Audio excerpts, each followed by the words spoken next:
سلام دوستای عزیزم، حالتون چطوره؟ امیدوارم که عالی باشید و از زندگیتون لذت ببرید.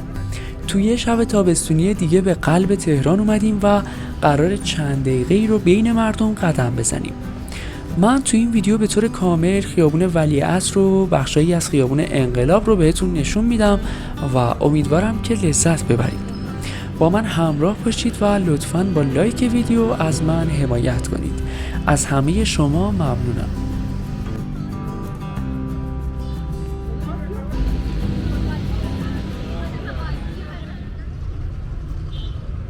ما الان تو خیابون ولیعصر و چهارراه تئاتر شهر هستیم.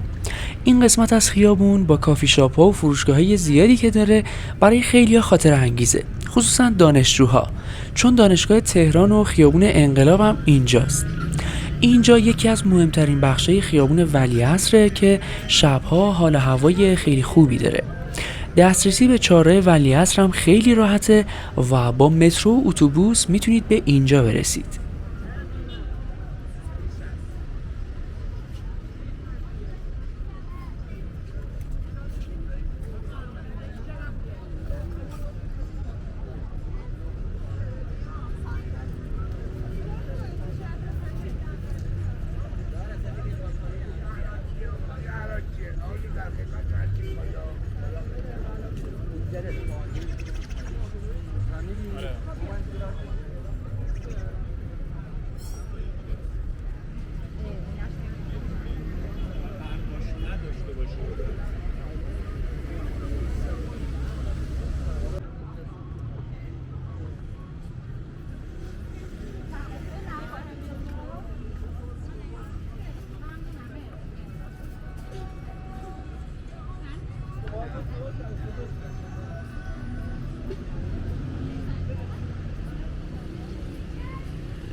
بگو من سوپم.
دوستان اینجا خیابون انقلابه که یکی از خاطر انگیزترین خیابونای تهران خصوصا برای دختر پسر است.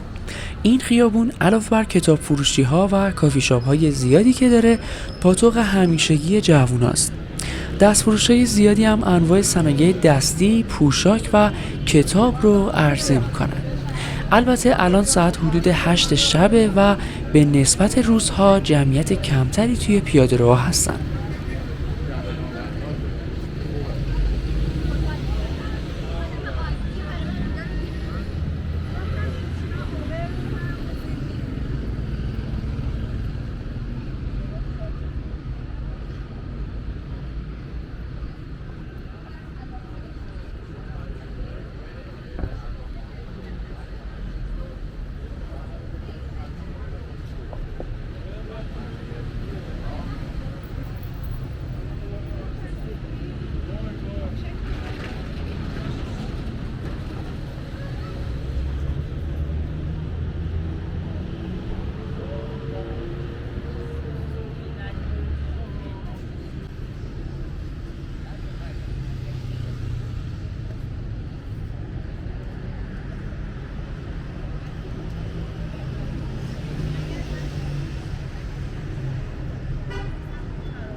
دوستای عزیزم خیلی ممنونم که تا اینجا ویدیو رو تماشا کردید.